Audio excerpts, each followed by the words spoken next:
Hey guys, this is Siddharth from Gadget Gizmo, and today I'm going to talk about the best smartphones that you can buy under rupees 15,000. So, starting off with the first one is the Redmi Note 8 Pro. Now, Xiaomi launched the Redmi Note 8 Pro only recently, and it comes with the MediaTek latest Helio G90T processor. So, the G90T is a gaming focused and gaming centric processor. So, if you game a lot, then it would be very useful.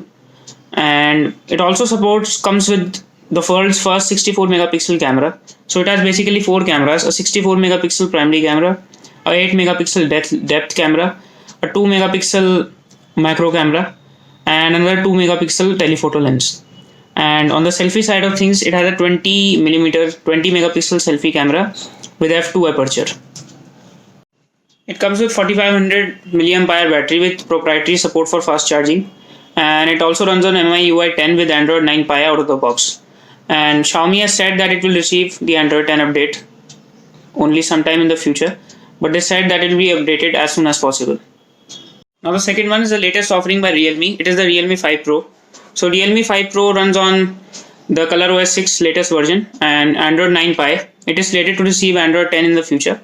It also has a 6.3 inch 1080 by 2340 inch display, and it is 6.3 inches, so you get a full view display.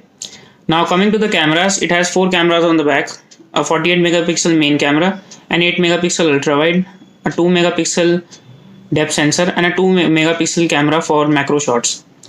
Now this is the only concern with this phone is that it has ColorOS 6. So ColorOS 6 is a matter of preference.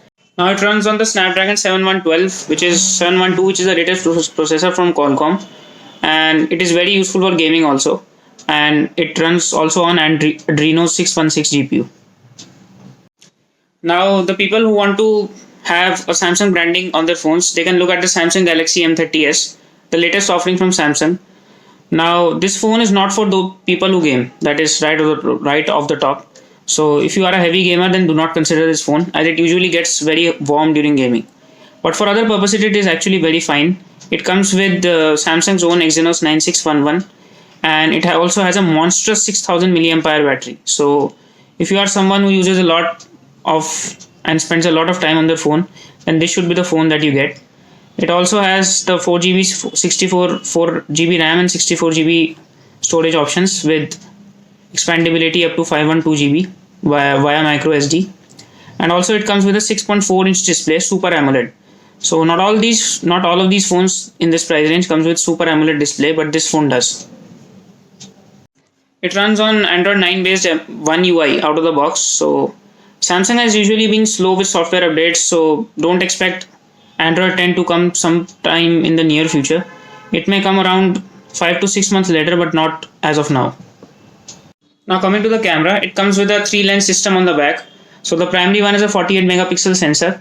It also has an 8 megapixel ultra wide and a 5 megapixel lens for depth collection. Now for those who prefer stockish Android-like experience, for those you have the Redmi A3, that is the Mi A3. So this is the Mi A3, the third in the A series lineup from Xiaomi, and it runs on stock Android, and it comes with a 4030 milliamp hour battery, so it is a great battery. But the only downside with this phone is that it comes with Snapdragon 665, which is a capable enough chip, but not the fastest. Now coming to the camera, it has a triple camera on the back, a 48 megapixel main sensor, an ultra wide, and a depth sensor. So cameras are good on this one, and I checked them out. They were one of the best in the price range. Now the downside with the phone is, depending upon how you see it, is the 6.08 inch Super AMOLED display. So despite it being an AMOLED display, the problem with the display is that it is an HD plus display. So it is a 720p display. So it is not a high resolution display. If you want a high resolution display, then you are not going to get on this one, but it is AMOLED. Now if you want timely software updates, then this is the way to go, as this is based on the Android 1 program, and it will receive updates faster than the others on this list. Now another phone which I would highly recommend you to check out is the Realme XT. So it does not fall within the 15,000 price bracket. It is at around 16,000, the starting price for the 128 variant of the 464 variant of the phone. But it comes with a gorgeous Super AMOLED display with an in-display fingerprint scanner and a pop-up selfie camera. Also on the camera side of things, it has a quad camera setup on the back. So the same usual the primary camera, a depth lens, a macro lens, and an ultra wide camera. It runs on Snapdragon 712, which is the latest chip from Qualcomm and latest mid-range chip from Qualcomm, and it is clocked up to 2.3 GHz. And also, it has a 4000 milliamp hour battery, so that should be sufficient. So, which one of these should you buy? If you want the best stockish Android experience with timely software updates, but do not mind the screen or the processor being slightly weak in performance, that you can go for the MI A3. If you want the best all-round phone, then definitely the Redmi Note 8 Pro is the best one among these. It has powerful internals, great battery life, and very powerful camera also. So if you want a Samsung branding, then you can also go for the M30s with a 6000 milliamp hour battery. Granted, the performance on it could not be very good. It would not be very good, and it heats a bit up during gaming. But if you want the Samsung branding, then you can go for the Samsung phone. If you want the most gorgeous looking phone in this price range, then you can go for the Realme XT with its in-display fingerprint sensor and pop-up camera. So which one of these should you buy? So if you want a dedicated list of these for the best smartphones or best Bluetooth speakers under a certain price range, I'm also considering I will be making a video on the best smartphones under 10,000 range. So if you want more videos like these, you can like, share and comment down below and subscribe to my channel for future videos.